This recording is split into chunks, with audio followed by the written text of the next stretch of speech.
Трактори го окупираа пионерскиот парк во центарот на Белград во поддршка на мала група студенти кои веќе 8 дена кампуваат велики дека сакаат да учат.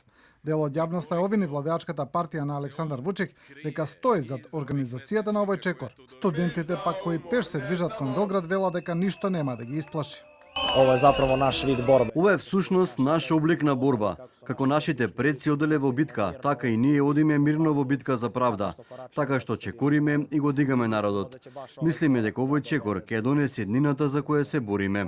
Енергија, луѓе кои се многу. Енергијата, луѓето кои се многу љубезни, ми го исполнува срцето кога не поздравуваат. Ни даваат вода, храна и колку да сме уморни, ние продолжуваме.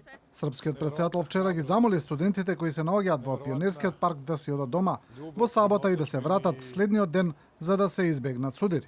Гледам ово дивно децу.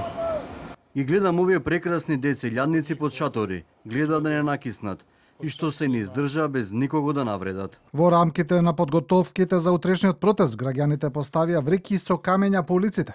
Активистите претходно апелираа до градските власти да ги отстранат бетонските блокови од плоштадот Никола Пашиќ поради загриженоста за безбедноста на граѓаните за време на протестите. На социјалните мрежи се објавени неколку видеа на кои се гледа како некои луѓе носат цигли до паркот на Пионер.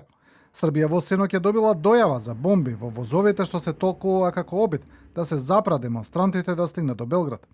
Амбасадата на Соединетите Американски држави издаде безбедносно предупредување за своите државјани во врска со утрешниот протест и се вели дека во Белград се очекуваат големи протестни акции, при што вкупниот број учесници потенцијално ќе достигне стотици илјади.